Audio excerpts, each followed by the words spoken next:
Imagine stepping onto the Eastern Front in the dead of winter, where the air itself cut like knives, where soldiers wrapped in rags gnawed on frozen leather to keep hunger from devouring them, where rifles jammed solid with ice and comrades froze.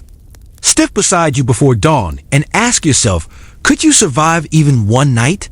These were young men promised glory and quick victory, yet instead they faced wolves pacing on ridgelines, fevers burning in bodies starved to bone, hallucinations of bread and fire dancing in the snow, and the relentless silence of a Russian winter so vast it erased whole armies.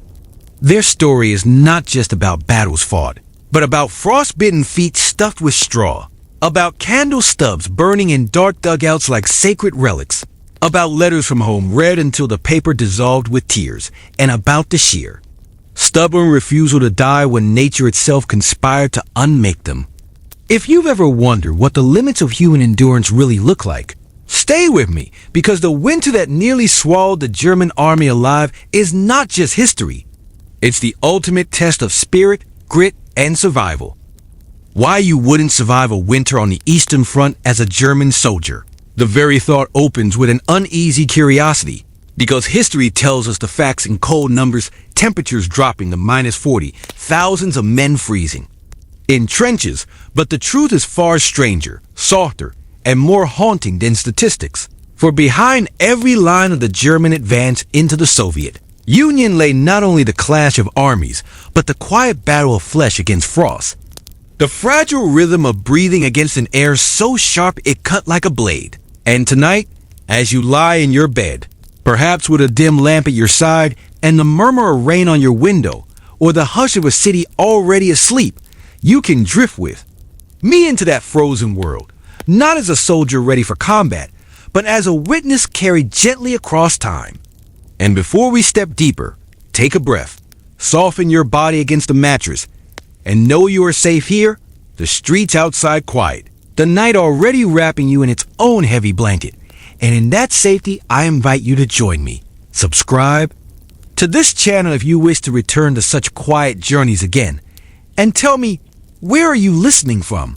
What city or village is cradling you tonight? Which hour of the clock watches over you as your eyes grow heavy? For even the smallest detail of your presence is part of this story. And so, let us step together into the long dark of the Eastern Front, where the first snows of 1941 fell like a shroud across the vast plains of Russia, settling into fields already stripped bare by retreating Soviet hands, villages burned, wells poisoned, bridges torn apart, and the German soldiers, men who only months earlier had marched with brass bands and banners into Poland and France, now stood ankle-deep in a whiteness that was not triumphant, but endless. A whiteness that erased every landmark, every road, every promise of a swift campaign. And you can almost hear the muffled crunch of their boots as they trudge forward. Breath spilling out in pale clouds, rifles heavy against coats already stiff with frost. Stomachs gnawing with hunger because supply lines stretched over 1,000 miles had already frayed. Trains derailed, horses dropping dead in the snow.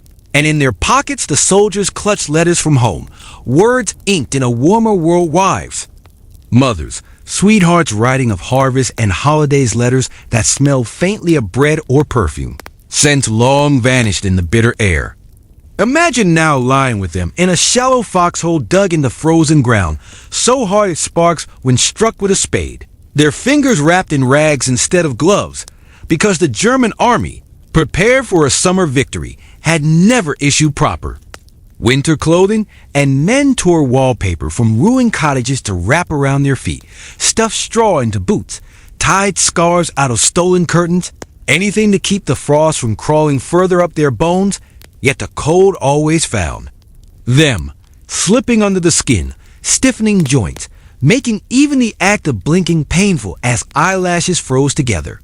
And there is a silence that comes with such cold, a silence deeper than battle, for even artillery echoes seem smothered under falling snow, leaving only the brittle crack of trees splitting under ice and the low cough of men whose lungs already rattle with pneumonia. And in that silence, one soldier might glance at another, both knowing without words that survival had become less about defeating the Red Army and more about defeating the night itself.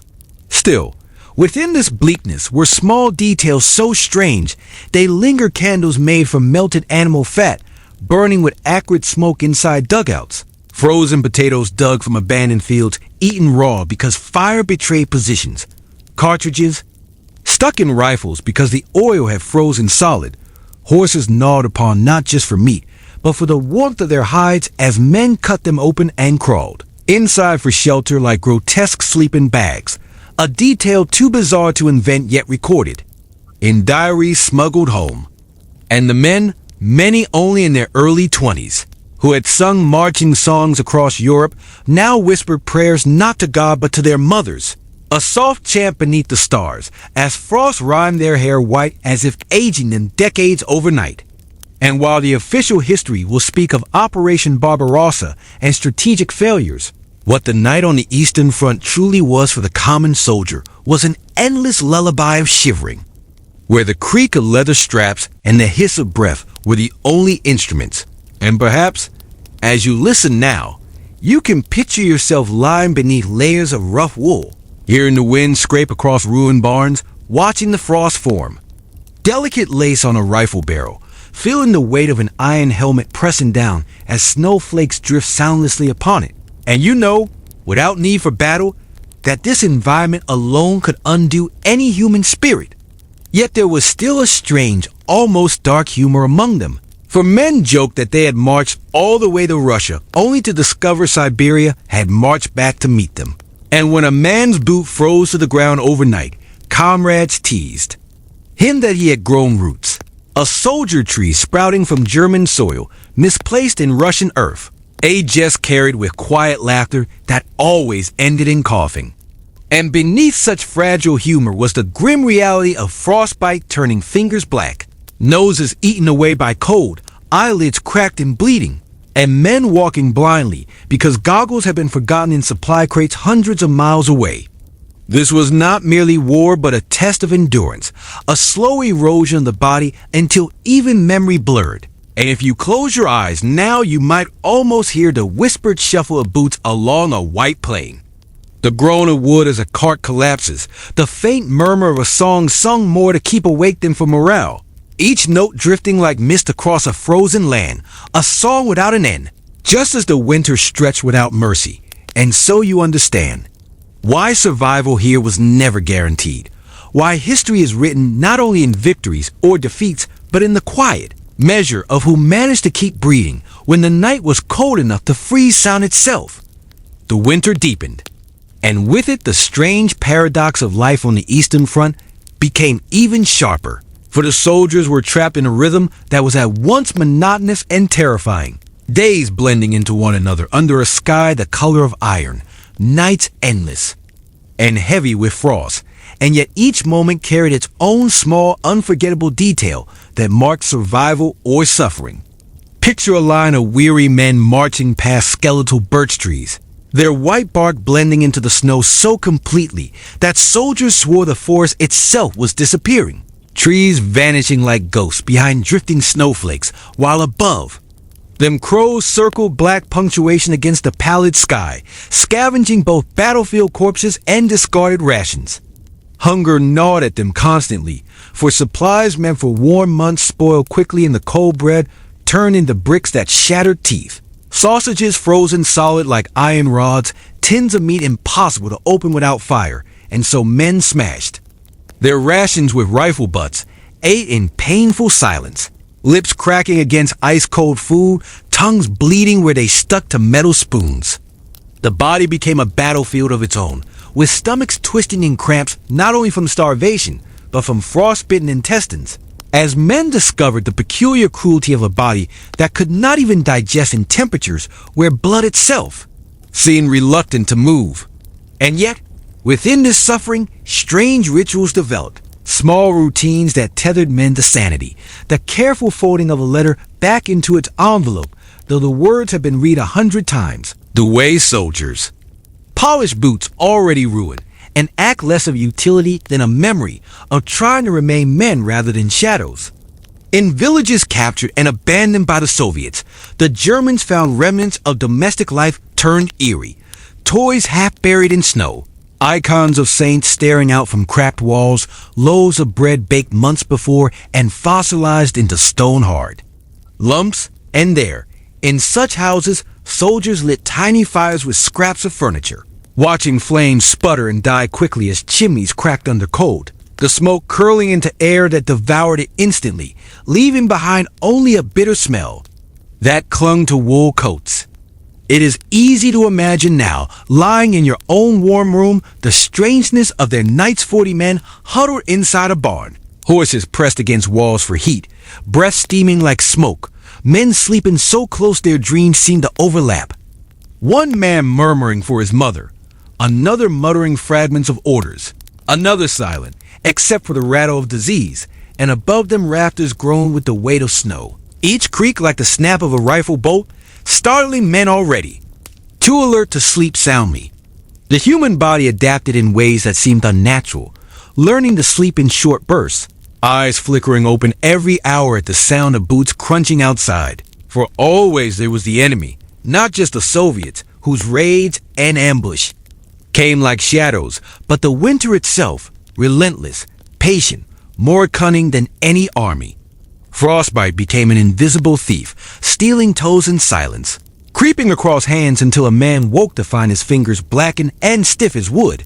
And in such cases, comrades carried knives not only for combat, but for crude amputations, cutting away dead flesh by candlelight. The sound of blade against frozen skin quieter than the man's own breathing, for even cries were muffled in the snow. There were grotesque yet oddly tender scenes where men urinated on rifle bolts to thaw them, shared body heat by pressing chests together beneath a single blanket, or sang. Crude songs in whispers, the words softened into lullabies by exhaustion. And amid these moments, humor still flickered, like a weak flame in a storm jokes about generals who had promised they would eat in Moscow by Christmas, men teasing that perhaps Moscow had already eaten them instead, and laughter broke out dry and brittle, the kind that ends quickly because lungs simply could not bear the strain. Yet always there was the heavy truth that their enemy was not only frost, but the vastness of Russia itself. A land without end, each mile another white expanse, another horizon swallowed by snow, and the soldiers felt not like conquerors, but like grains of sand scattered on a shore that stretched beyond sight, their presence swallowed by silence. Diaries recovered later spoke of hallucinations brought on by cold and hunger. Men swore they saw villages in the distance that melted into mist, fires flickering on horizons where there was only ice, women walking along tree lines only to vanish like smoke. And in such visions one finds the weary mind's desperate attempt to imagine warmth, comfort, and home. Yet reality always returned with cruel clarity, the cough of a sick comrade, the crunch of a boot snapping through ice, the sting of snow driven into eyes by sharp winds. Each sensation a reminder that the Eastern Front was no place for dreams, but for survival measured hour by hour. And perhaps you can feel this weight as you lie now, eyes closing, body relaxing, listening to the soft rhythm of this story, and picture yourself standing with those men, snow rising to your knees, coat heavy and stiff, rifle slipping in your grip, breath burning your lungs, knowing with absolute certainty that one step forward is no closer to warmth, only deeper into the cold that has already claimed so many dot by the time the cold sank into December. The German army had already transformed into something unrecognizable from the triumphant force that had rolled across Europe. For uniforms once, pressed and immaculate, now hung in tatters, patched with rags, fur scraps, and whatever could be stolen from abandoned houses, while helmets were lined with straw and feet wrapped in newspapers that disintegrated into mush with every march. And though this appearance carried a kind of grim comedy, soldiers who had once paraded proudly through Paris now looked like scarecrows, staggering across a frozen wasteland. The reality beneath was desperate and unrelenting. Frost crusted their eyelashes until every blink became a small pain. Their lips cracked open to bleed against the rim of tin mugs, and skin peeled from cheeks where scars froze solid and then tore away when removed, yet still they pushed forward. Driven by orders shouted from officers who themselves could barely stand upright.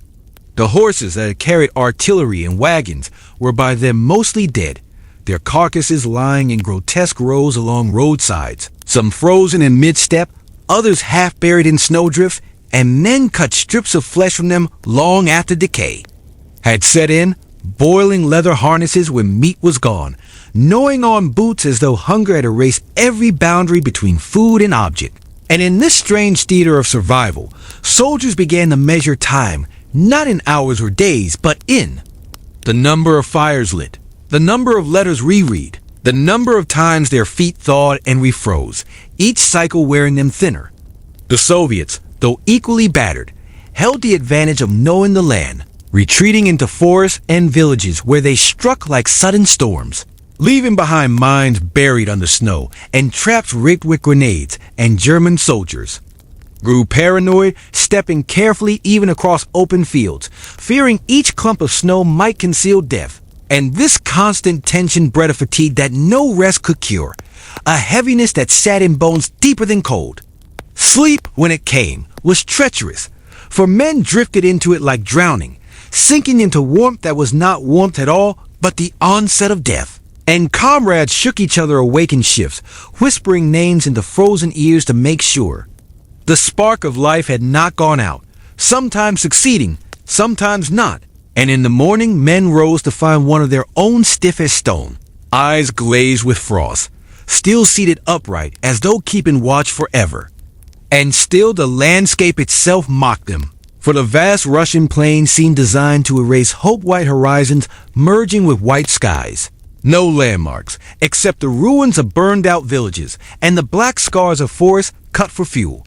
And within that emptiness, a man could feel himself dissolve, becoming just another shadow trudging forward, another body waiting to be claimed by frost.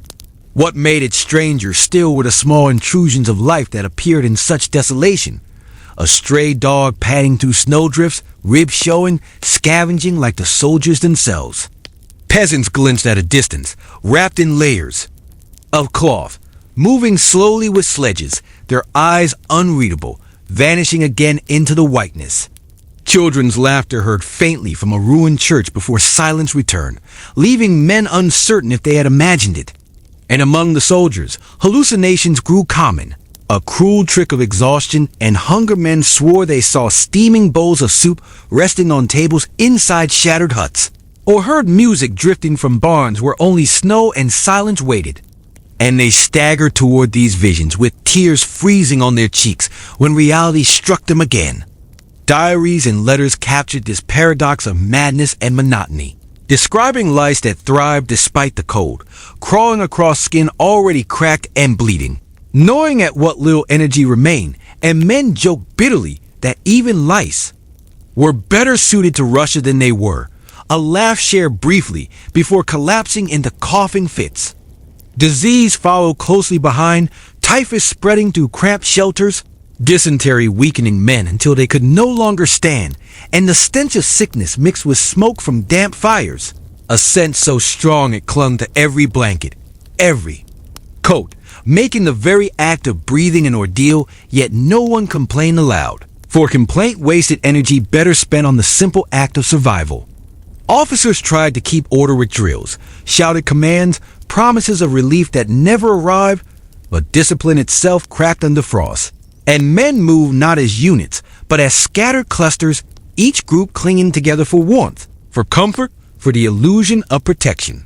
There were still moments of grim humanity, letters exchanged between enemy lines during lulls, food secretly shared with captured Soviet soldiers who were as starved as their captors, candles lit in makeshift chapels where hymns rose and cracked, voices echoing strangely off frozen walls, each note trembling with both faith and despair. And these moments reminded them, if only faintly, that they were men still, not yet reduced entirely to beasts clawing for survival. Yet the emotional weight of it all pressed down heavier than any snowdrift. For these were young men, many barely 20, who had expected glory and adventure, who had marched to fanfare, who had been promised that the war would end quickly. And now they stood in a land where the war itself seemed secondary, swallowed by the sheer force of nature. And each night, as they lay shivering in trenches dug through frozen mud, staring upward at stars so bright they seemed close enough to touch. A question lingered unspoken in the frost-laden air. How much longer could any human body, any human spirit, endure such a winter without breaking completely? The cold taught its own vocabulary, and the men learned it without wanting to. A language of tiny rituals and careful movements that made the difference between pain and a pain that did not stop. And by midwinter, those rituals filled every hour like beads on a cord. Knock the rifle bolt twice with a knuckle before pulling it back, so the skin doesn't weld to metal.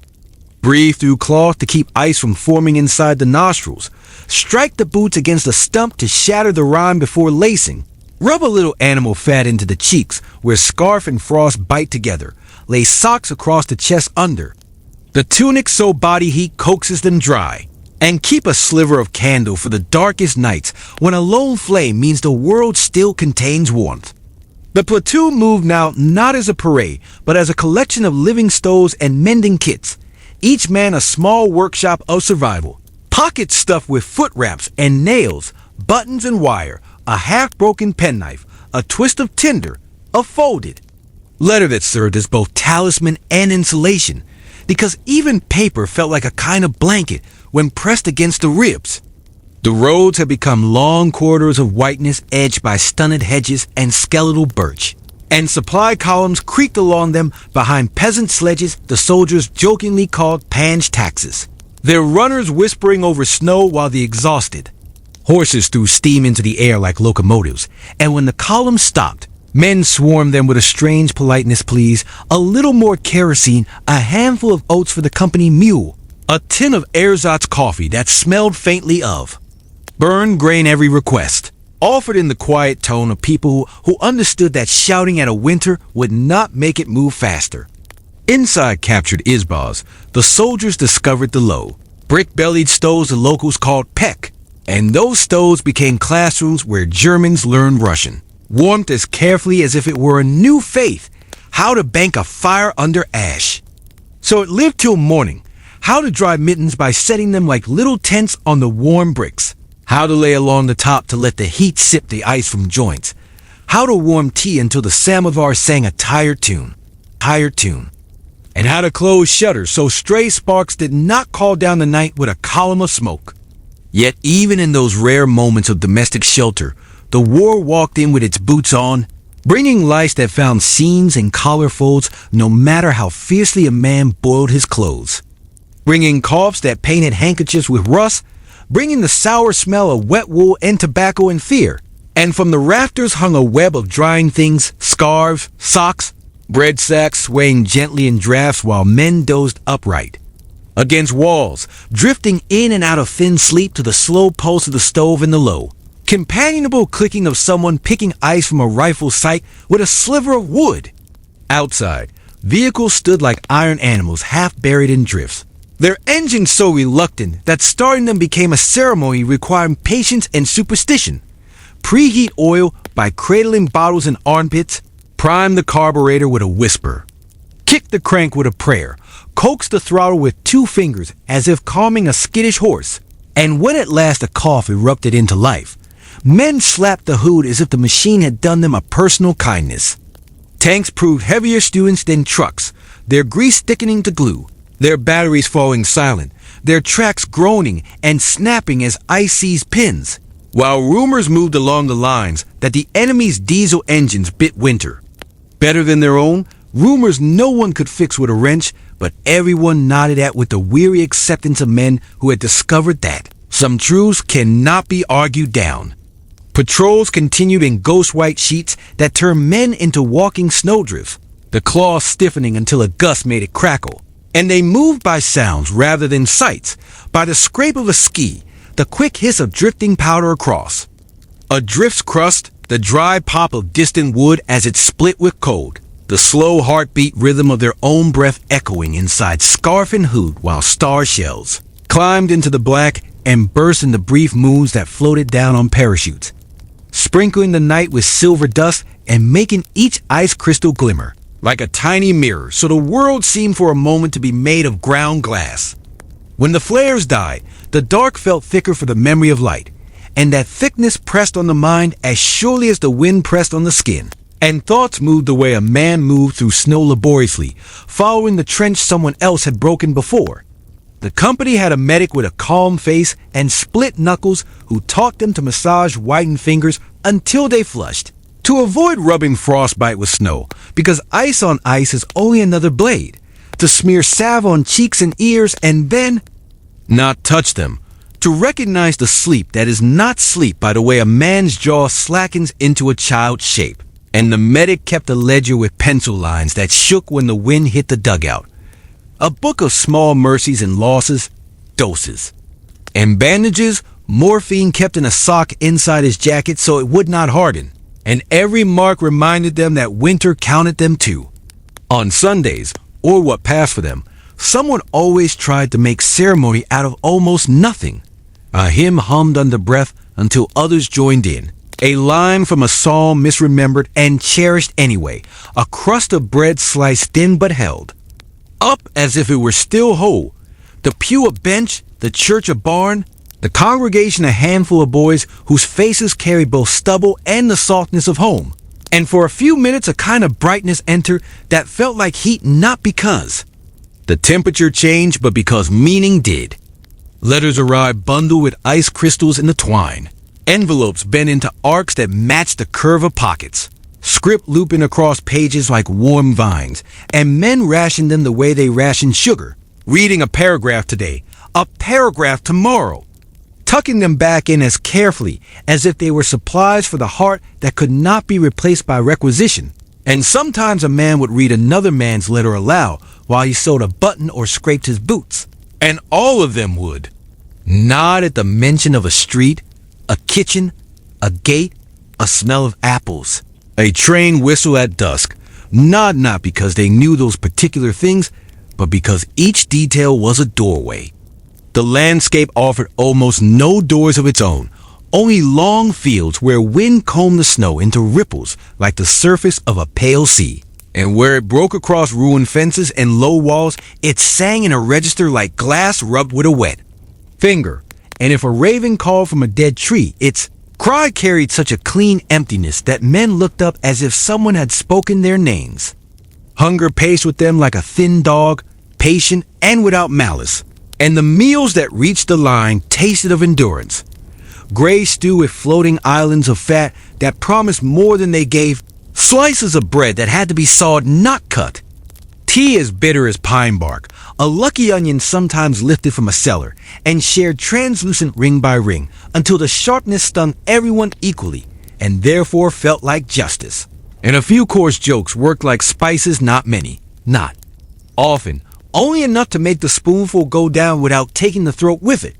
Burial became a winter craft because the earth would not open easily, and when the ground surrendered only a shallow trench, the men shaped it with quiet attention and laid the body in with the slow authority of people who had discovered that speed broke more than it saved. And rifles were thrust upright in the snow at the corners to mark the place, their bayonets catching stray light, so a passerby would pause and understand without words. And sometimes wolves came later, gray comets moving across the white page of the field. And the soldiers did not fire because the sound would tell too many listeners where they were, and because the wolves looked like winter wearing a shape that belonged here. There were still fights, quick and savage, where the snow rose into the air like flour, and the world shrank to a handful of shapes at arm's length. A tree trunk, a shadow shoulder, a muzzle flash like a camera taking a picture no one wanted. And afterward the silence returned with such dignity that men found themselves whispering even when they were alone.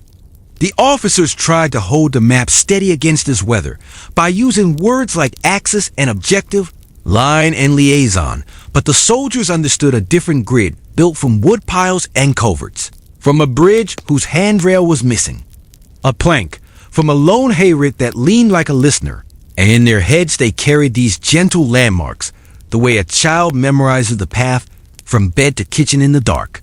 Christmas came as a memory more than an event, no tree, only a fir branch pinned with twine above a doorway. No feast, only the best saving and sharing they could manage. No choir, only a song skeleton hummed until it put on a little flesh and, for an hour or two, the air in the dugout changed shape and tasted of home. And men touched the photographs they kept in tobacco tins, and those faces seemed to warm their fingers more than the stove. Dawns came late and looked like bruises on the horizon, purples and grays that refused to ripen into anything bright. And snow fell in manners, sometimes as dust, sometimes in fat feathers that floored the world without hurry, sometimes in needles that stung the backs of hands and made men hold them under their armpits as if sheltering birds. At dusk a pale aurora sometimes wandered north of the forest like the hem of a long dress, and no one spoke when it did, because speaking felt like smudging a clean thing, and even the medic closed his ledger for a moment and watched. There was a boy among them who turned 19 in that season, a soft-voiced clerk in peacetime who kept the company's receipts in a little book, whose pages had begun to crisp at the edges from stove heat, and on his birthday he boiled snow in a mess tin until it sizzled down to a mouthful, then stirred in 2 pinches of tea and a spoon of sugar someone had been hoarding since autumn. And he passed the tin around, and each man took a sip with the ceremony of communion and tapped the boy's shoulder, and the boy half smiled and half shivered and then wrote a single line to his mother. They remembered me, which in that place meant more than cake. The enemy did not forget them either, of course, sending probes and shells and feints as regularly as the weather permitted. And the men answered not with grand movements, but with the stubborn presence of people who have learned how to be a wall, adjusting sights, counting breaths, sharing whispers up and down the trench like the passing of a candle. And when the barrage ended, the snow shook itself and settled again as if erasing the punctuation, and everyone started quietly over. By then the soldiers had a sense of winter as a tutor that gave the same lesson every day with slight variations, asking each time whether the student could remember the previous instruction plus one more thing tied a scarf differently. Save. That sliver of fat for tonight, move the sentry post 3 paces left to hide behind the windbreak, and because the exam never ended, the act of continuing became the answer. When men wrote, they learned to keep the pencil inside a glove between sentences, to blow gently across the page so crystals would not trap words in tiny prisons, to press the paper with the flat of the hand to warm it so ink would not clot, and the letters that left their hands carried not only stories, but the texture of their survival smudges of soot, grease like ghost thumbprints, a faint scent of wood smoke and human worry, and the replies that returned carried summer, sea salt, kitchen heat, orchard sweetness, and the names of streets. And the men breathed them as if they were air from a better month. The war still had its loudness, machine guns, mortar, orders thrown like stones across the open. Yet the winter taught them to attend to the quieter sounds, because those told. The truth first, the way canvas sighed when a gale turned, the way ice cracked before a pond took a man's leg, the way a partner's breathing shifted when fever rose, the way the snow's surface squeaked at certain temperatures as if someone were drawing a bow across a violin string. And once a man had learned that register, he could read the sky the way a shepherd reads a hillside. Sometimes at night a wind would come down from the empty miles and comb the snow into long sleeves that reached across the fields. And the moon would pull itself out from behind a worn cloud and lay silver on the world so every line sharpened. Fence posts with its nail holes, the sled rut, the boot prints, until it all looked carved rather than lived in. And in that chiseled clarity, a man felt very small and very present. And that feeling, while cold, held something steady inside it. A quiet that did not depend on luck. And so the company passed the worst hours by trading what they had in their pockets and in their heads lint for tinder, a saying from a grandmother, the way to field dress a blister with a thread and a needle heated in a spoon, the trick of moving hands inside mittens to keep blood honest, the memory of a river in June, the opening bars of a song learned in school, the recipe for a stew that would never again be cooked, but could be told and told and told until everyone felt briefly fed by the naming. Nothing about this meant safety.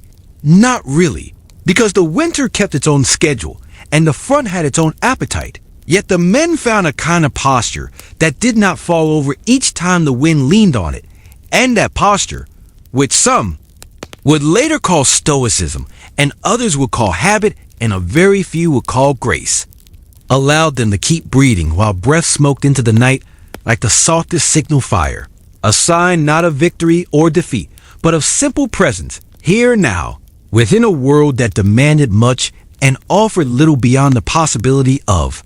One more dawn with boots that still held feet and a stove that still remembered how to glow dot by January. The war had grown into something colder than even the men's imaginations had prepared them for. Because the front no longer felt like a line on a map, but an enormous frozen continent that devoured everything in its path. And survival meant adapting not to battles, but to the sheer immensity of winter's appetite, where every tree seemed to drip with frost like white wax. Every horizon offered only more white, and every breath carved the lungs as if inhaling knives. The soldiers became smaller with each week, shoulders narrowing under layers of rags, faces hollowed until cheekbones stood out like the corners of helmets, and their voices, when they spoke, carried the rasp of smoke and ice, each word a visible puff that dissolved before it was finished. So conversations became little more than strings of vapor drifting between tired mouths. Meals were no longer meals, but gestures, dry crumbs soaked in melted snow, lumps of gray meat boiled into water thin enough to be more memory than food, and a tin of jam passed around like a relic, each man dipping a finger and licking it clean, as if that sweetness were proof that another world still existed somewhere far away. Hunger sharpened senses and dull reason at the same time. So men fought one another over crusts of bread, and then, moments later, shared cigarettes with the same hands, the strange duality of comradeship under starvation, where survival demanded selfishness, and yet demanded solidarity too. The front itself stretched endlessly, trenches frozen into hard scars across the plains, dugouts crusted with ice like caves of glass.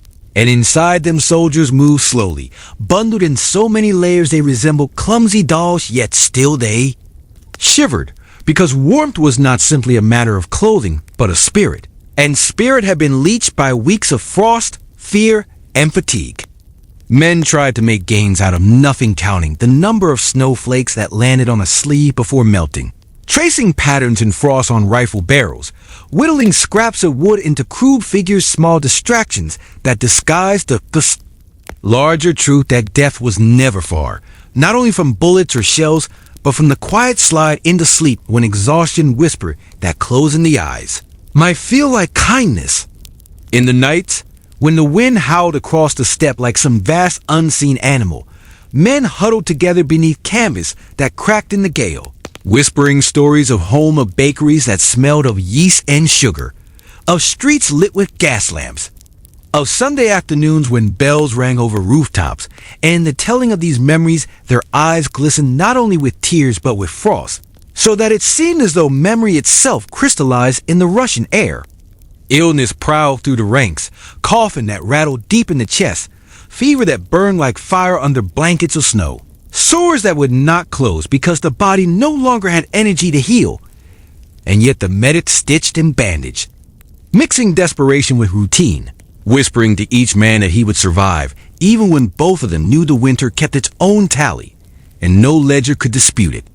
Yet still, amid all this, life flickered strangely, because men laughed when they should not, laughed at boots frozen so stiff they stood upright by themselves, laughed at icicles forming inside helmets, laughed when a man tried to drink from his canteen only to discover it was one solid block of ice. And the laughter sounded brittle but genuine, the human refusal to surrender to silence. The land itself seemed complicit in this strange theater, stretching in endless plains of snow broken only by dark ribbons of forest. And in those forests the Soviets watched, moved, struck with sudden violence, then vanished again, leaving behind only prints that the wind soon erased. And so paranoia grew. Men flinched at the crack of branches, fired in the shadows, stared too long at tree lines, yet knew deep down the enemy could just as easily be hunger, cold, or the simple failure of the body. Still, the soldiers carried on, their movements slower, their eyes older, their spirits caught between despair and stubbornness. Because even when they admitted to one another that they might never leave Russia, they still laced boots, still shouldered rifles, still marched into the wind as though momentum itself were a form of hope. And as the night stretched to what felt like eternity, the stars burned with a brightness men had never seen back home, sharp and infinite, as though the sky had chosen to remind them how small they were, and beneath that glittering dome of cold fire the soldiers exhaled smoke, sang fragments of songs too broken to be recognized, and whispered prayers that had no words left in them. Only the quiet plea that morning would come, that boots would still fit, that breath would still rise in clouds against the vast, unfeeling dark. The deeper winter became not a season but a weight pressing upon everything, pressing upon skin, bone, and thought alike, so that the men on the Eastern Front no longer measured time by dates or calendars, but by the peculiar rhythms of endurance. How many nights a candle stub could be coaxed to burn? How many hours before toes needed to be rubbed alive again? How many spoonfuls remained in the communal pot? How many coughs in the dugout belonged to the sick, and how many to the dying? And these strange markers became their only sense of progression as January blurred into February with no promise of relief.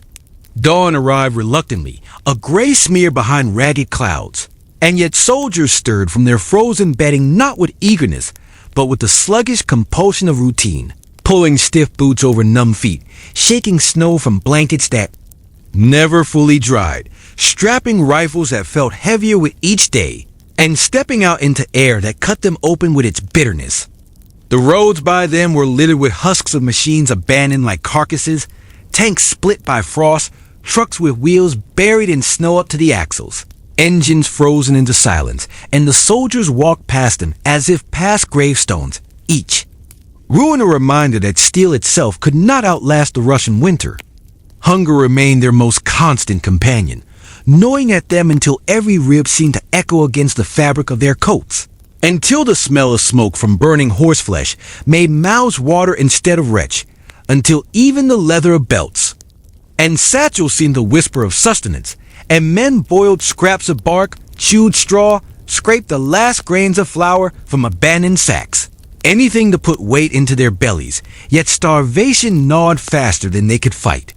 In villages reduced to ruins, they searched cellars like archaeologists of desperation, finding jars of pickled cabbage frozen solid, onions sprouting white tendrils like pale vorns, potatoes soft with rot but still eaten raw, and sometimes nothing at all but a silence that seemed to laugh at their futility. At night the cold bit deeper, creeping beneath rags, into marrow, into thoughts, until the line between dreaming and waking blurred, and men spoke to shadows, mistook snow-laden branches for advancing enemies, heard voices in the wind that were only echoes of their own memories, and so reality itself frayed at the edges, leaving only exhaustion stitched loosely across the mind. Discipline too eroded in ways subtle and obvious, salutes abandoned for nods, boots left unpolished, sentry rotation shortened, because men could no longer stand upright for more than an hour. Yet despite these fractures, a strange solidarity held them together, as though the act of standing side by side against the endless snow was itself the last true order worth following. When battles came, they were swift and terrible, bursts of gunfire tearing the silence, shells throwing snow and mud into the pole, air like sudden storms, and in those moments the soldiers almost welcomed the violence, for battle meant heat, movement, adrenaline, a reprieve from the slow suffocation of cold. Yet when the firing stopped, the snow returned, unbroken and eternal, swallowing trenches, filling shell craters, burying corpses until only a helmet or a boot remained to mark where life had once been.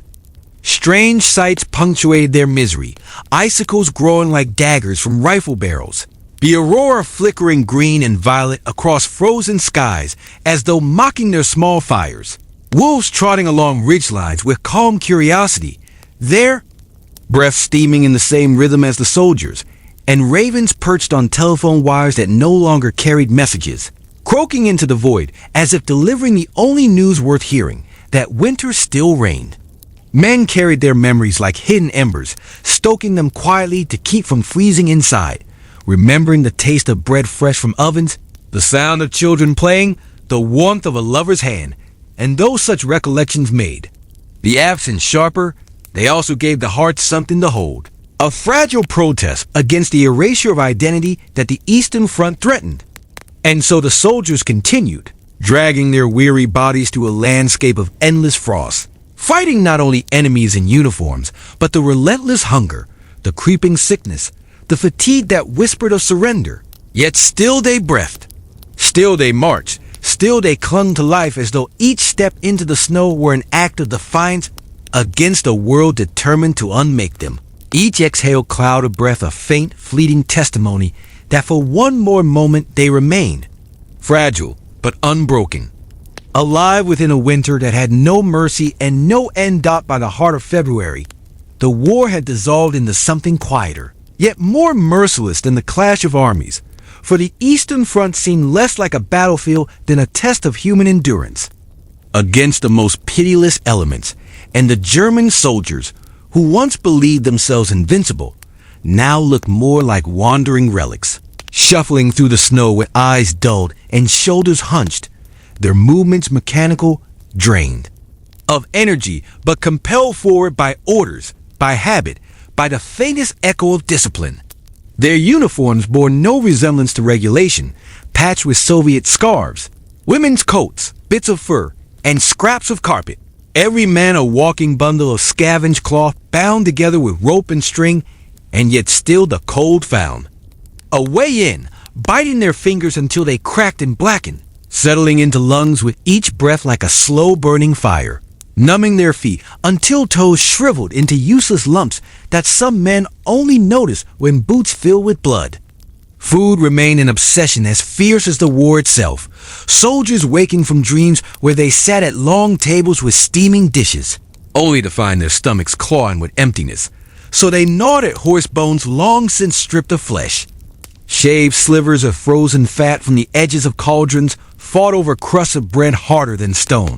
And in the rare event of receiving proper rations, men cradled them with trembling reverence, slicing thin portions as though cutting into sacred relics and eating slowly, painfully, as though the act of chewing could prolong not just the food, but the fragile thread of life it represented.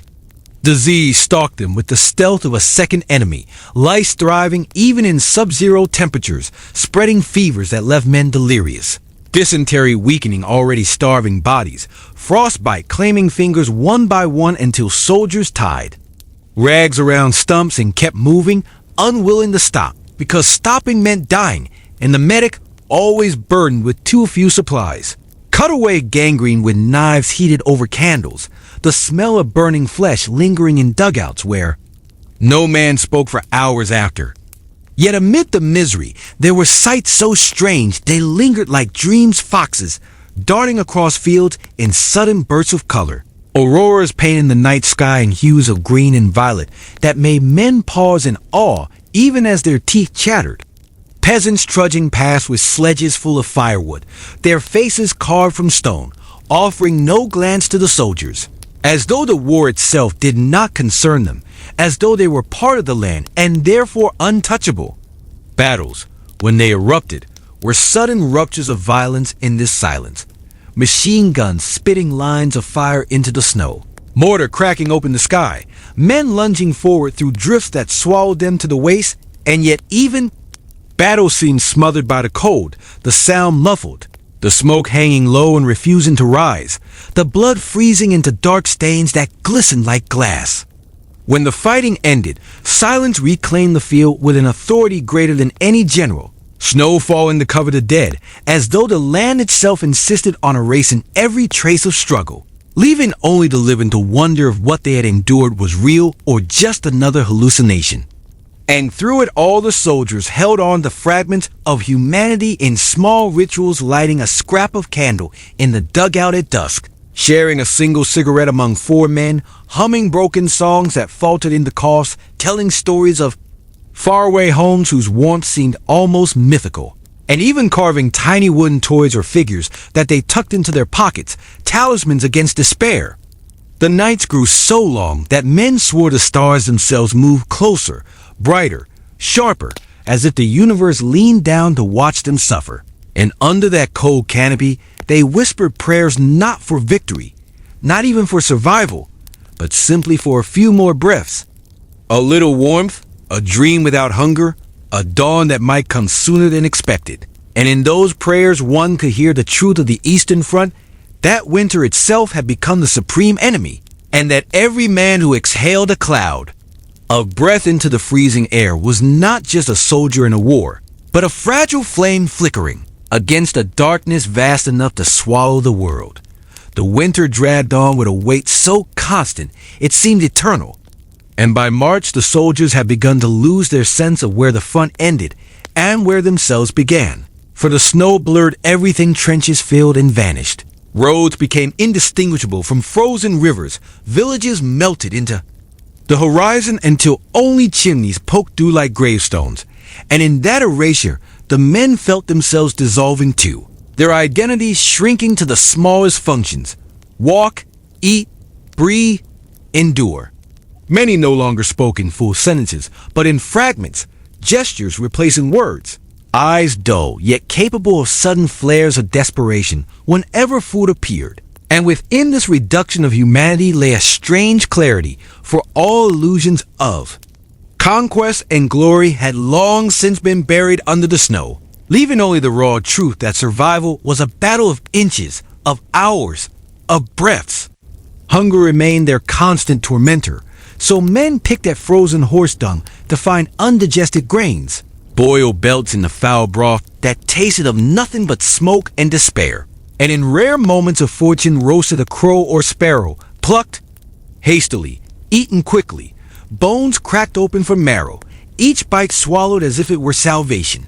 Frostbitten feet turned trenches into galleries of pain, soldiers hobbling with rags wrapped around stumps, sharing boots and shifts, one man standing guard barefoot in straw while another slept, trading misery as if it were a commodity, and still they marched when ordered, dragging bodies that no longer felt like their own through landscapes so silent they could hear the snowflakes ticking against their coats. Disease spread unchecked lungs heavy with fluid, skin blotched with sores, bowels emptied until men collapsed in the snow too weak to rise again, and yet the living continued to lift the dying, whispering encouragement, carrying them a few steps further, because to abandon a comrade felt like abandoning themselves. Their shelters, dugouts half collapsed under the weight of snow, smelled of damp wool, unwashed bodies, smoke, and rot. And yet within those stinking burrows men found fleeting comfort, huddled together like children, whispering jokes in the dark, humming fragments of songs that reminded them of schoolyards and churches, and occasionally sharing dreams aloud, dreams so fragile they sounded like prayers. The taste of fresh bread, the warmth of summer air, the sound of water running freely instead of frozen silent. Battles came in sudden bursts, artillery shaking snow loose from trees, machine guns rattling like angry engines, men stumbling forward through drifts that swallowed their knees. And the violence brought both terror and relief, for it was motion. Fire, heat, something to awaken numb limbs. Yet when the fighting ended and the bodies fell, the silence returned heavier than before, pressing down on survivors with the knowledge that winter had merely paused its assault to let men destroy each other for a while. Strange beauty lingered among the cruelty northern lights, painting the sky with ghostly colors. Ice crystals glittering like jewels on barbed wire, wolves moving gracefully across the horizon, their eyes gleaming like lanterns, and in those moments men felt a reverence they could not name, as though nature itself were indifferent, but still magnificent, offering no mercy yet demanding awe. And so the soldiers endured, their spirits caught between despair and stubbornness, carrying on not because they believed in victory, but because each step, each breath, each heartbeat was its own rebellion against a winter that had already claimed too many. And under the infinite stars, in the silence broken only by coughing, and the crunch of boots in snow, they pressed forward still, fragile silhouettes against an endless white that seemed determined to erase them dot by the time spring was whispered of in distant calendars, but not yet felt on the front. The soldiers had grown into creatures of the winter, men whose faces had lost their softness and whose eyes seemed older than their years, moving not as conquerors but as shadows dragged across the white fields by orders they no longer believed in, and every step they took carried the exhaustion of months lived without real warmth or rest. Their coats, patched so many times with rags, fur, canvas, and even scraps of curtains torn from abandoned cottages, hung on them like makeshift shrouds, heavy with ice, stiff with dirt and sweat, yet still inadequate against nights where the cold pressed against them, as if trying to crush them back into the earth. Hunger was no longer an intruder, but a permanent lodger inside their bodies, ribs protruding sharply, stomachs hollow. And men fought not battles of ideology, but small private wars with their own emptiness, scavenging barns for seeds, boiling weeds and roots into thin soups, gnawing bones until they splintered and cutting tongues on the sharp edges. Anything to trick the body into continuing for one more day. Supply lines stretched thin and harassed constantly, rarely delivered what was promised, and when wagons did arrive, drawn by skeletal horses whose breaths steamed like smoke, the soldiers gathered with the reverence of pilgrims, dividing meager. Tins of meat and stale bread into portions so small they seemed absurd, yet those morsels were guarded like treasure, hidden away in boots, sewn into pockets, parceled out at night when silence made hunger louder. Disease did what bullets could not, typhus spreading through lice that thrived no matter how many clothes were boiled, dysentery weakening men until they collapsed in the snow, influenza smothering lungs already scarred by smoke and frost, and the medic, overworked and undersupplied, worked with bare hands in the dark, cutting away blackened fingers, sewing wounds with bent needles, dosing morphine so sparingly that pain itself became a kind of ration. And yet, amid such misery, strange moments of tenderness glimmered, one soldier singing softly to another as fever racked his body, comrades wrapping arms around a shivering boy barely old enough to shave, men passing a single cigarette from mouth to mouth in silence, the smoke curling upward like incense, a fragile reminder that humanity still flickered within them. The land around them seemed both dead and alive at once, snow stretching endless and indifferent, forests standing black and skeletal, wolves trotting silently on ridgelines, their eyes bright with hunger, but their movements calm, as though they too belonged to this eternal winter. When fighting flared, it came with sudden violence, Soviet shells cracking the silence, machine guns rattling in bursts that shredded the still air, men diving into drifts for cover only to emerge with snow frozen to their eyelashes. And in those moments, the blood that spilled melted the frost in grotesque patches, steam rising briefly before being swallowed again by the cold. And when it was over, silence returned as if nothing had happened, snow falling steadily to cover bodies where they lay, smoothing the field into blankness once more. Hallucinations haunted the exhausted villages, glimpsed where none existed, fires imagined on the horizon, voices heard in the wind, mothers' names called into the dark, and men stumbled toward, illusions with tears freezing on their cheeks when reality struck them again. Still, they held on to rituals that gave shape to formless days, candles lit in dugouts though wax was scarce, boots lying neatly at the trench wall though they were falling apart, prayers whispered with trembling lips though faith felt far away, and stories told of homes, of kitchens warm with bread, of fields green with summer. Stories repeated until they felt like spells meant to conjure survival itself. And as nights stretched long and stars burned sharp above, the men realized they no longer fought simply an enemy army but the winter itself, a force vast, unyielding, indifferent, and every cloud of breath exhaled into the frozen air was both a fragile signal of defiance and a reminder that survival here was less a matter of strength than of stubbornness, the sheer refusal to vanish into the white silence that threatened to erase them completely dot by March's cruel middle. When calendars in Germany spoke of thaw and the first hints of green back home, the Eastern Front gave no such mercy. for snow still fell heavy and thick, burying trenches in silence, turning supply roads into shifting white deserts where trucks sank axle deep and men strained with ropes to drag sledges like beasts of burden, their breath fogging into the icy air in ragged bursts. The soldiers had by then become specters of themselves, their cheeks hollow, their beards crusted with frost, their uniforms indistinguishable from rags, each man wrapped in a patchwork of scavenged cloth, burlap, and horse blankets, and yet, beneath the layers the cold gnawed still, biting fingers until nails turned black, seeping into bone until every movement felt weighted with lead. And though they cursed it, they also learned to respect it as the truest enemy of all. Hunger followed close, never leaving, and the men became scavengers of every environment, boiling straw in the foul teas, roasting sparrows caught in traps of wire and string, cutting bark from trees to chew as though it were bread, while in rare moments of fortune they found root vegetables buried in cellars, eaten raw, dirt still clinging, swallowed greedily, as though each mouthful might turn winter away.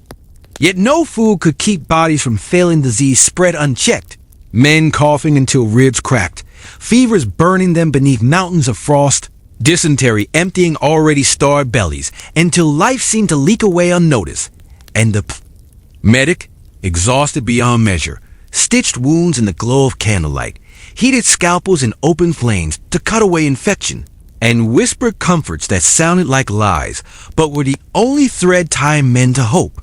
Their world was not only hunger and sickness, but also fear, for the Soviets knew their land and their weather, launching raids in the dead of night, slipping through forests and snowfields like phantoms, striking trenches with sudden bursts of fire before melting back into the dark. And the Germans, jittery and hollow-eyed, fired at shadows, seeing enemies in every branch, every shifting drift, their nerves worn thin by months of watching horizons that never changed. Yet amid the misery, there were fragments of strange beauty, the aurora spreading ribbons of green and purple across the sky, the snow sparkling under moonlight as if scattered with gems, wolves pacing in silence along frozen ridges, their eyes glowing faintly, and even in suffering men paused to marvel, if only for a heartbeat, at the vast indifference of nature's grandeur. Inside dugouts, warmth was measured in seconds' hands cupped around candles, breaths shared beneath blankets, stories murmured in half-sleep about bakeries, orchards, laughter, and love, stories repeated so often they blurred between memory and invention, but repetition itself was comfort, rhythm against chaos. Discipline bent but did not fully break, for even when boots fell apart and rifles jammed from ice, men still lined them up carefully, still saluted weakly, still clung to rituals of order as though the structure itself could keep them alive. And battles, when they came, were no longer campaigns of strategy, but explosions of violence, artillery tearing white plains into black mud, machine guns rattling short bursts that echoed like hammers in caverns, men charging through waist-deep, snow that swallowed their steps. And when the fighting ceased, the silence that followed was heavier than the gunfire, snow falling again to cover the dead, smoothing over the horror with its unfeeling hand. Hallucinations plagued the weary fires that seemed to flicker just beyond reach, villages that dissolved into mist, voices of mothers calling from tree lines, phantom smells of bread drifting across trenches, and men reached toward these illusions, with trembling hands only to clutch empty air, tears freezing where they fell. Still, the soldiers endured, breathing clouds into the frozen dark, holding on to scraps of humanity through jokes whispered hoarsely, through songs hummed with cracked voices, through prayers muttered not for victory, but for mourning, for warmth, for the smallest mercy, and in their persistence against a winter that sought to erase them. They stood as fragile silhouettes etched against the vast white, each breath a testament that life, though battered and reduced, refused to yield entirely to the silence docked by the slow grind of late winter. The men no longer counted weeks or even days, but only the sequence of their own survival, each dawn marked not by the sun often hidden behind a ceiling of steel-gray clouds, but by the stiff ache in joints and the rasp of lungs, drawing in air so cold it sliced like glass. And this rhythm of endurance had worn them into figures almost unrecognizable from the soldiers who had once marched across Europe with polished boots and bright banners. Now they were gaunt, wrapped in layers of stolen cloth and straw, there. Eyes sunk in hollows where frost collected, their hands gnawed by cold into claws. The claws. Yet still they clutched rifles as if those weapons tethered them to purpose, though most bolts froze without warning, and cartridges had to be warmed inside armpits before firing. Hunger no longer felt like sharp pain but a dull, constant emptiness, a hole so vast it seemed to swallow thought itself, and men became scavengers of the smallest things, gnawing leather straps until teeth bled, boiling wood shavings into fowl. Broth, digging in abandoned cellars with trembling fingers for roots as small as a child's thumb. And when a crow or rat was caught, the meat was shared with the reverence of sacrament. Bones cracked for marrow, feathers stuffed into boots. For insulation. Illness haunted them without rest, fevers burning even as snow coated their blankets, coughs shaking them awake at night, sores refusing to close. Lice crawling across every seam of fabric, and the medic supplies dwindled to threadbare scraps needles. Bent, morphine gone, bandages cut from shirts stripped off the dying. Each treatment less a cure than a plea to hold on a little longer. The land around them remained an enemy as vast as the Soviet army itself, snow stretching forever, forests whispering with invisible movement, wolves pacing on ridges with glowing eyes, ravens circling above abandoned wagons, and the silence. Between skirmishes so total it rang in their ears, broken only by the crunch of boots or the creak of wood splitting in the cold. When fighting did erupt, it came suddenly, artillery shells cracking the frozen air, snow erupting into fountains of mud and ice. Machine guns coughing short bursts that echoed across empty plains, men stumbling forward through drifts that swallowed. Then to the waist, and yet even in battle the cold dictated every motion, rifles jamming, fingers refusing to pull triggers, blood freezing into black stains that steamed briefly, then stiffened solid. Hallucinations multiplied. Born from exhaustion and malnutrition, fires seen flickering where none burned, phantom villages glowing on horizons. Voices of wives, mothers, children carried on the wind, smells of bread and coffee rising from the snow as though the earth mocked them, and men wept silently, reaching toward illusions before collapsing in despair. And yet, in dugouts reeking of smoke, damp wool, and unwashed bodies, a fragile humanity persisted, men huddling together under threadbare blankets, sharing fragments of songs and whispers, telling stories of summers so far away they seemed like myths, passing around the last cigarette or sliver of sugar as though it were treasure. And in these small rituals they found enough warmth to keep breathing. The auroras sometimes lit the sky with green and violet fire, and for a moment even starving soldiers stared upward in wonder, their suffering momentarily dwarfed by the strange beauty, while snow under moonlight glittered as if scattered with stars, mocking their frailty with its purity. Discipline bent, but clung, boots still lined up neatly, even when falling apart, rifles stacked in ritual even when useless, salutes exchanged half-heartedly because some order, however fragile, seemed to keep chaos at bay. And so they endured, not in triumph, but in sheer defiance, each breath a fragile act against a winter that seemed determined to erase them, each shiver a reminder that life still clung stubbornly to their bones, and under the endless sky of frost and silence, they pressed on, thin figures against a vast white void that cared nothing for their suffering, yet bore witness all the same dot by the final stretch of winter. The front had become less a line of battle than a frozen graveyard in slow motion, where every village, every copse of trees, every bend in the road seemed haunted by the remnants of those who had already succumbed. And the soldiers moving through this landscape resembled not armies, but weary phantoms, gaunt and silent, wrapped in rags that barely clung to their wasted frames. Their boots split open so that toes jetted out wrapped in straw, their beards stiff with frost, their breath rising in wheat plumes that vanished as quickly as hope itself. Hunger had hollowed them until even the idea of food seemed unreal, and they tore at anything with the desperation of animals' roots scraped from frozen ground. Bark boiled into bitter sludge, scraps of horsehide softened in water until they dissolved into strings of leather chewed slowly to quiet the emptiness.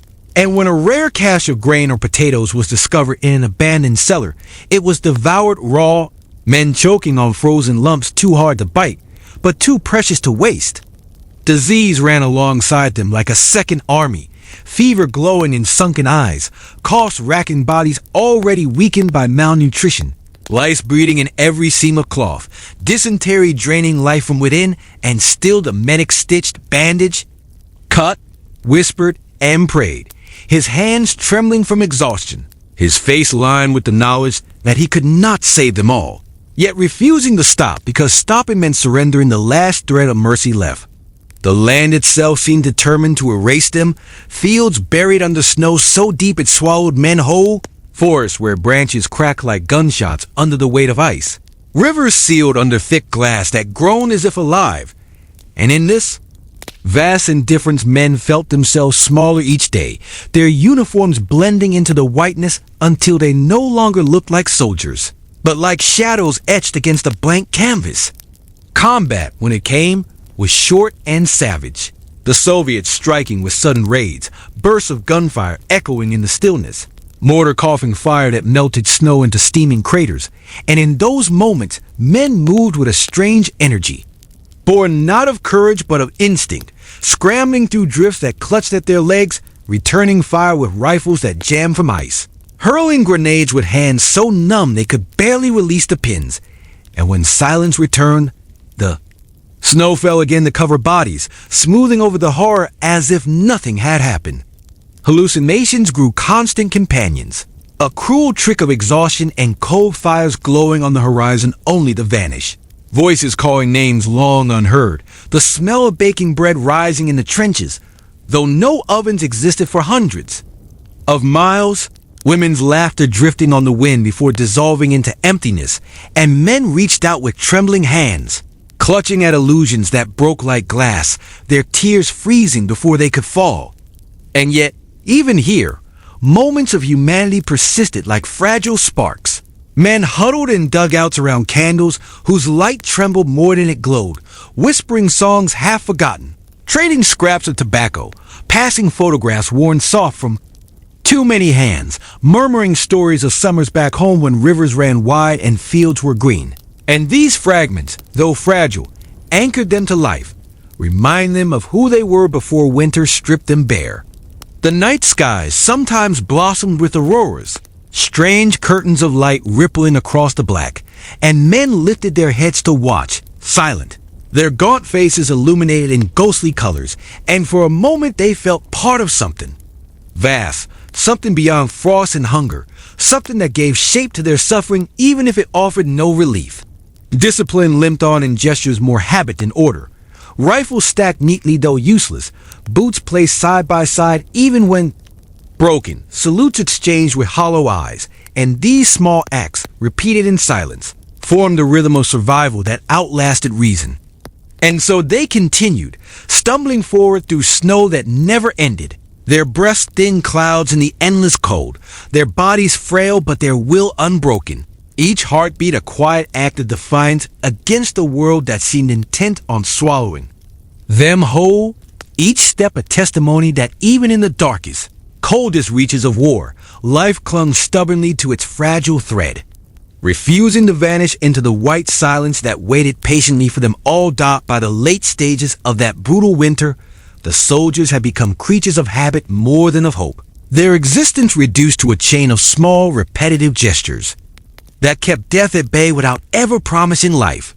And in this strange rhythm they moved like clockwork wound by misery, shaking frost from boots that never truly dried, rubbing stiff fingers until sensation returned only to vanish again, stirring pots of snowmelt into thin soups that tasted of nothing but smoke, retying rags around feet already raw with sores, and collapsing into dugouts where the air was thick with breath, smoke, and the sour scent of unwashed bodies, yet still preferable to the cutting wind outside.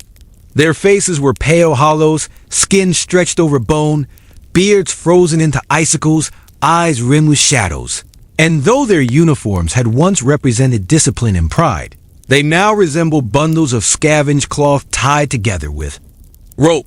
The once fearsome German army transformed into a procession of scarecrows trudging through white deserts that erased every landmark, every road, every hope of return.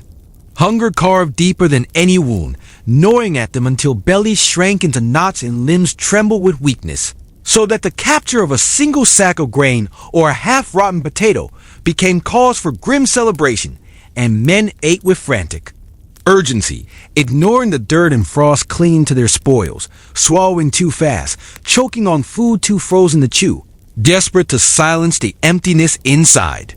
Disease prowled constantly, spreading through lice that bred no matter how often uniforms were boiled, fevers that left men delirious in the snow, dysentery that drained bodies already thin to shadows, and frostbite that blackened fingers and toes until they dropped away, leaving bandaged stumps that throbbed in the cold, yet the medic, gone as the rest, worked tirelessly heating scalpels in open flames, stitching wounds by candlelight, whispering soft words as if his voice alone could pull comrades back from the edge, though he knew many would never open their eyes again.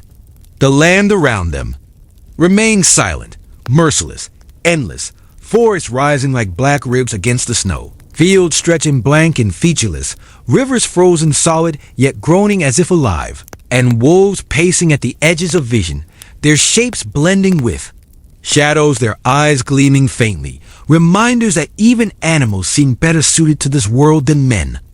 Combat flared only in sudden bursts, Soviets striking from forests with mortar and machine guns, explosions shattering the frozen quiet. Snow whipped into storms of mud and ice, rifles jamming with frozen oil, grenades hissing into the drifts. Men shouting hoarse cries as they stumbled forward through waist-deep snow. And when the firing ceased, silence reclaimed the land as snow fell again to cover the dead, smoothing the field into blankness, as if the war itself were swallowed each night by the same white void. Hallucinations came with growing frequency. Visions of fires glowing warmly just beyond reach, voices of wives and mothers drifting on the wind, the scent of bread and coffee wafting across trenches where only smoke and rot existed, and men reached out toward these illusions with trembling hands, weeping when reality clawed them back, yet clinging to the fleeting comfort of those dreams as though they were proof that another world still existed beyond the snow. Still within dugouts lit by faint candles, men clung to their humanity in fragile ways, passing photographs soft with wear, singing fragments of songs that trailed into coughing, carving figures from scraps of wood and tucking them into pockets as talismans, whispering prayers not for victory but for warmth, for mourning for one more day. And in those quiet acts a stubborn dignity survived even as everything else eroded.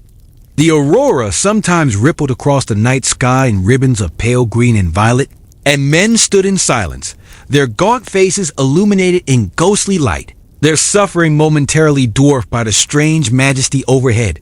And though it brought no warmth, no food, it reminded them that the world was vast, indifferent, and strangely beautiful even as it tried to erase them. Discipline limped on in gestures more habit than duty. Rifles stacked carefully, though barely usable. Boots placed side by side, though falling apart. Salutes exchanged weakly, as though muscle memory itself resisted surrender. And those small rituals, repeated in silence, became threads that bound them against collapse. And so they endured, frail and broken, yet unyielding. Each breath a cloud of defiance, each step through the snow a refusal to vanish. Their figures etched against the white void as living proof that even when nature, hunger, and despair conspired to erase them, life clung with stubborn persistence, fragile yet undefeated, beneath a sky of endless frost dot by the waning edge of winter. When the days lengthened only by a fraction, and yet the cold showed no sign of loosening its grip, the soldiers on the eastern front moved like shadows across a world of ice, each man reduced to the most basic act of endurance, breathing clouds into frozen air, lifting one foot and then another, surviving not by strategy or faith in victory, but by sheer habit, the refusal to stop. Their bodies were hollowed by hunger, ribs pressing through coats patched with rags, shoulders bent under the weight of fatigue. and their eyes dulled to glassy stares that seemed to see nothing and everything at once. Yet still they trudged forward, clutching rifles more as burdens than weapons, for the cold jammed their bolts and froze their triggers. And still they carried them, because a soldier without a rifle was no soldier at all. Food had become memory more than reality. Each mouthful of rarity wrestled from a frozen earth that gave nothing freely. So they boiled grass and bark into weak soups, gnawed roots clawed from beneath snow, roasted vermin over sputtering fires, cracked bones for marrow, chewed leather straps until their jaws ached. And when luck provided something more, an onion found in an abandoned cellar, a bird trapped in wire, a handful of oats from a broken wagon, it was divided reverently, swallowed with trembling hands, cherished for minutes afterward as though flavor itself were salvation. Illness spread like invisible smoke through the ranks, coughs rattling deep in chest until ribs shook, fevers glowing in hollow eyes, frostbite creeping silently to claim fingers and toes, and men hid their suffering when they could, for weakness meant being left behind. Yet the medic, pale and gaunt, worked without pause, stitching in the dark, cutting away black flesh with knives heated in flames, whispering assurances he no longer believed, but speaking them anyway because silence felt like surrender. The land gave no comfort, only an endless canvas of white and black, forests like skeletal ribs, fields stretching without end, rivers frozen into glass that cracked beneath boots, wolves moving along ridgelines in silence, their shapes both, feared and admired for their strength in a world that seemed designed for them, not men. Battles erupted in sudden violence, Soviet shells shattering the silence, machine guns rattling across empty plains, mortar flinging men into the air with snow and mud. And in those moments, the cold was briefly forgotten, replaced by fire, smoke, and adrenaline. Yet when the guns fell silent, snowflakes returned, falling softly, covering bodies until the land was blank again, as if even war was too small to scar the Russian winter. Hallucinations stalked the weary, visions of villages glowing warmly in the distance, of fires flickering just beyond reach, of voices calling in familiar tones, of bread baking in ovens that did not exist, and men followed these illusions with desperate steps, only to collapse into drifts when the truth returned, tears freezing to their cheeks.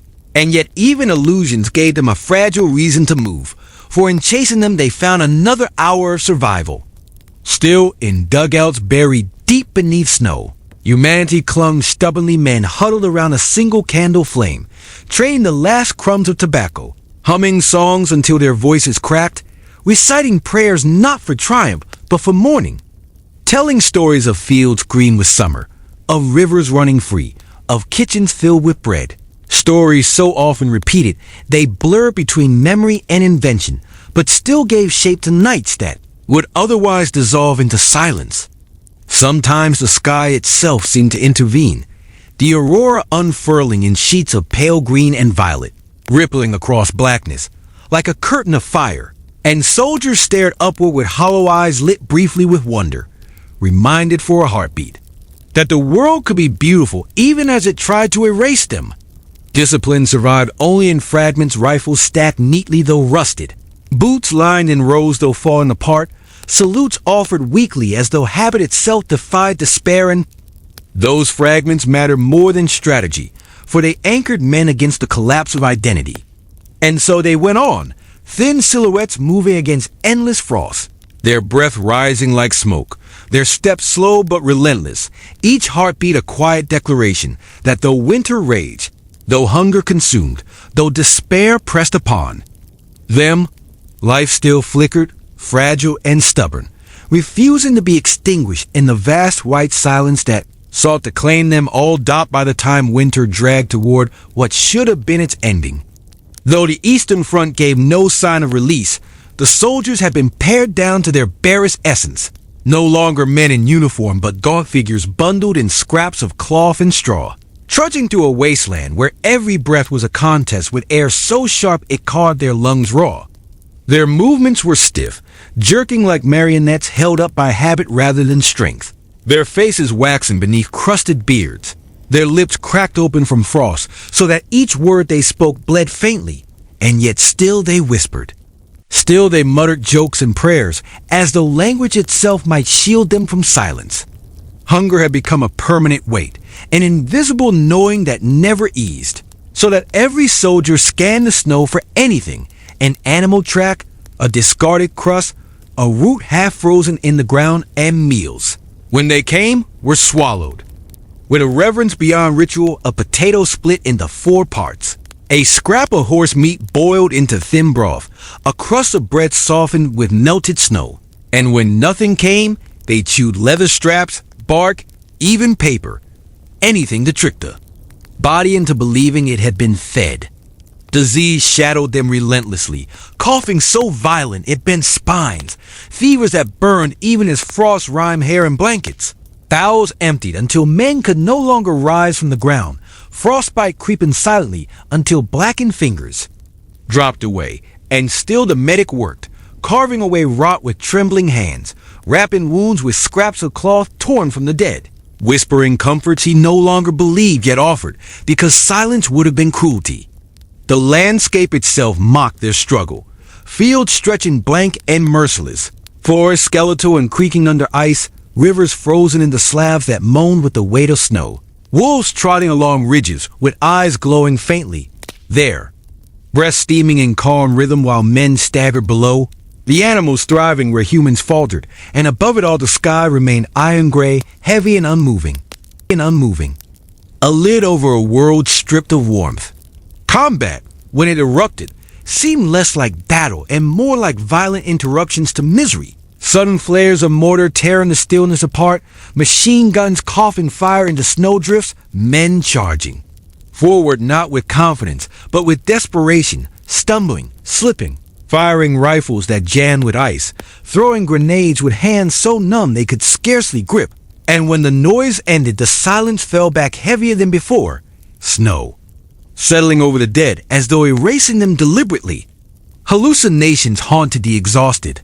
Men swearing they saw villages glowing warmly in the distance, fires flickering just beyond reach, wives and mothers calling from the tree lines, the smell of bread drifting across the wind. And they followed these visions with tears frozen to their cheeks, collapsing when reality returned. Yet the illusions, cruel as they were, gave them reasons to take a few more steps, to keep breathing. And still, within dugouts dug deep into the earth, men clung to the fragile threads of humanity, lighting scraps of candles, trading photographs worn soft with touch, sharing the last crumbs of tobacco, singing songs too broken to recognize but enough to remind them of voices once warm, whispering prayers not for triumph, but for a dawn that will come sooner, for a little warmth, for one more day alive. Sometimes the auroras shimmered above, rippling green and violet across the night sky. And even men hollowed by suffering stared upward in silence, reminded that the world was larger than their torment, that beauty still existed even in indifference. Discipline persisted in fragments, boots lined neatly though splitting apart, rifles stacked carefully though useless, salutes exchanged weakly as though memory alone held them to identity. And these gestures, meaningless in function, mattered deeply in spirit, for they bound men to each other when despair could have unmade them entirely.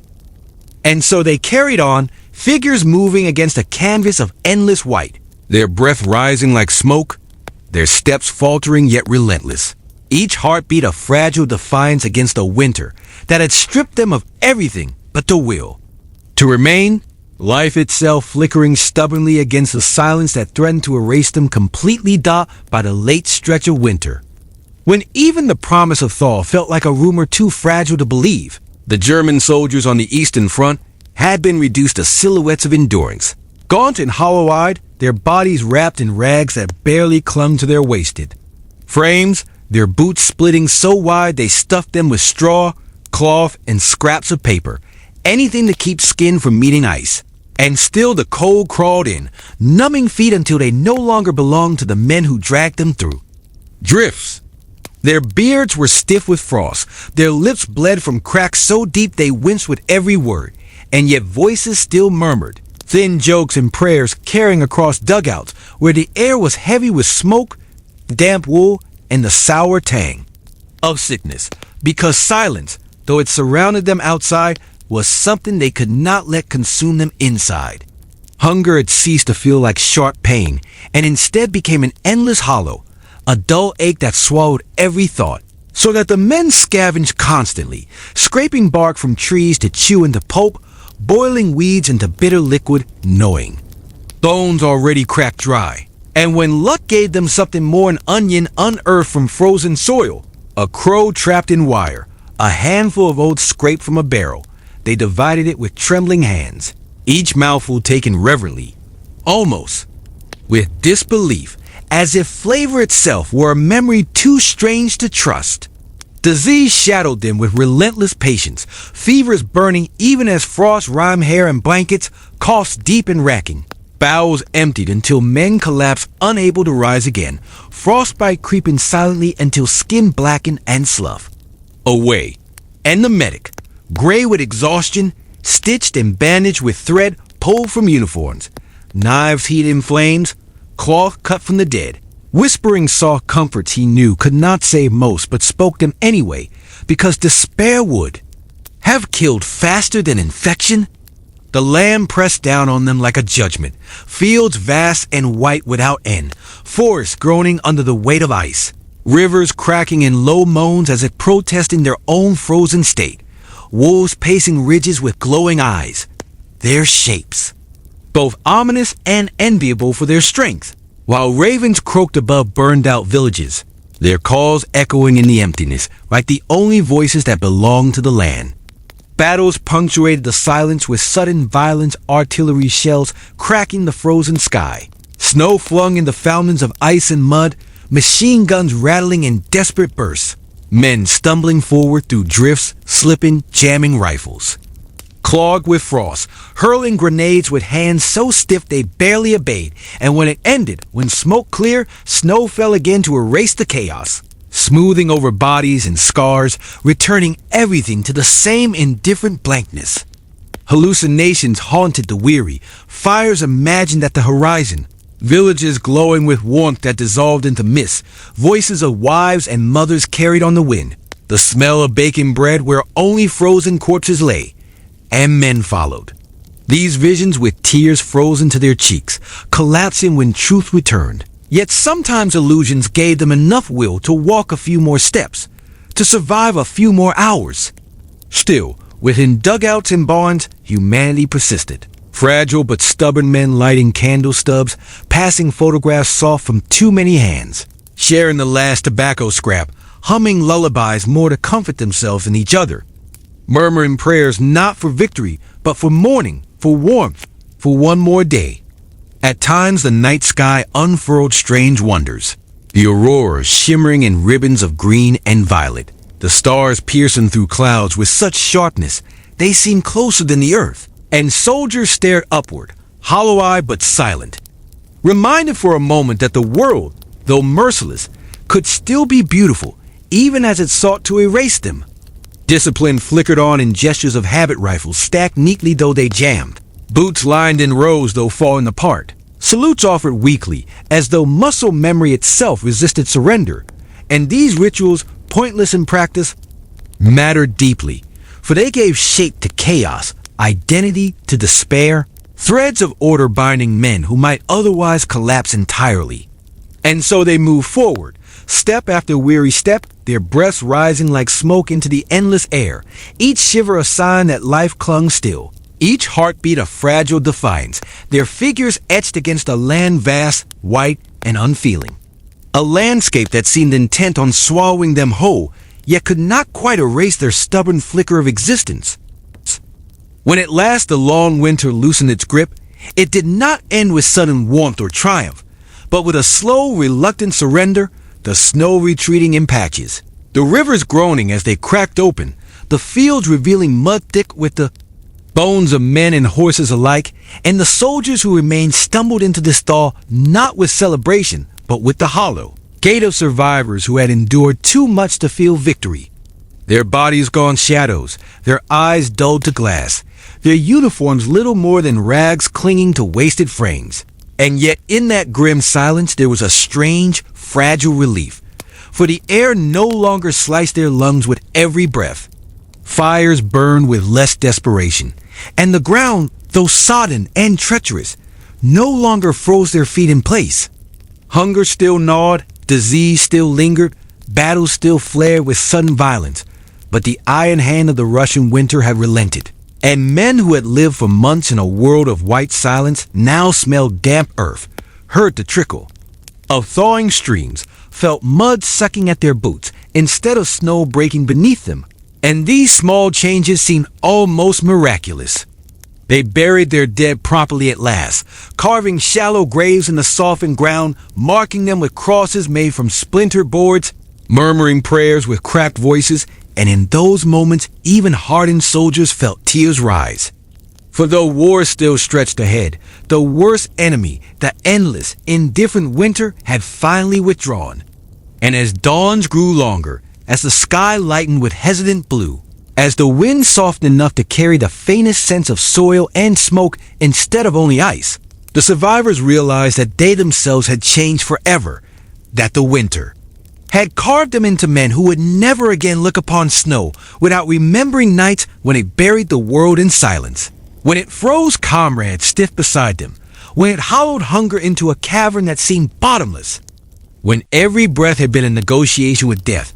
And though many would march on into battle still waiting, and many more would never leave the fields of Russia, those who remained carried within them the quiet knowledge that they had faced the most merciless season of war and endured, not as victors, not as conquerors, but simply as men who refused to let their small flicker of life be extinguished, who carried their breath, their hunger, their weary steps through a winter vast enough to swallow armies, and who emerged into the thaw, fragile, broken, but still breathing.